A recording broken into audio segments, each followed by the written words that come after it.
چلو، ہمارے ساتھ چلو، ہم ملک بچانے نکلے ہیں، ہمارے ساتھ چلو، آئین بچانے نکلے ہیں، ہمارے ساتھ چلو، دستور بچانے نکلے ہیں، ہمارے ساتھ چلو، جمہور بچانے نکلے ہیں، ہمارے ساتھ چلو۔ میں یہ مطالبہ کرتا ہوں، پہلا مطالبہ یہ ہے کہ عمران خان کو ان کے فیملی کے افراد کی موجودگی میں، ان کے خاندانی افراد کی موجودگی میں، ان کے ذاتی معالج کی موجودگی میں اعلیٰ ترین طبی سہولیات تک رسائی دی جائے۔ ہمارا دوسرا مطالبہ یہ ہے کہ عمران خان کے ساتھ ان کے خاندان کے افراد اور پارٹی لیڈرشپ کو بلا رکاوٹ ملاقات کا موقع دیا جانا چاہیے۔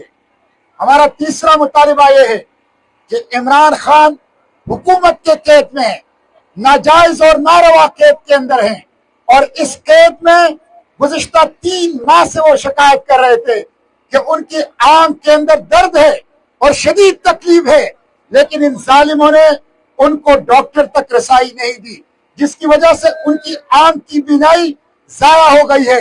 اس کی براہ راست ذمہ داری شہباز شریف اور ان کے سرپرستوں کی ہے۔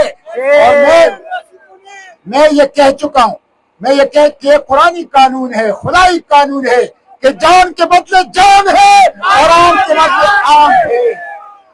آنکھ کے بدلے آنکھ کے بدلے جان کے بدلے جان کے بدلے۔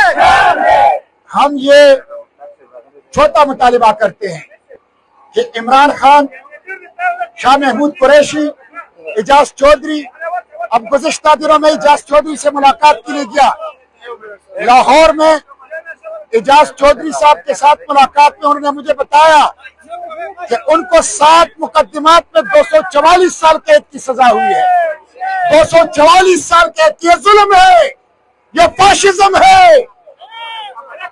تمام قیدیوں کو، سیاسی قیدیوں کو، عمران خان ہے اور مزاحمت کی علامت ڈاکٹر یاسمین راشد ہے اور اعجاز چودھری ہے اور شاہ محمود ہے اور باقی تمام لیڈرشپ ہے اور ماہرین بلوچ ہے اور علی وزیر ہے اور ایمان مزاری ہے اور ہادی علی چٹا ہے۔ تمام سیاسی قیدیوں کو رہا کیا جائے اور خواب و سہراب برکت صاحب کی ہے، سب کو رہا کر دیا جائے۔ میں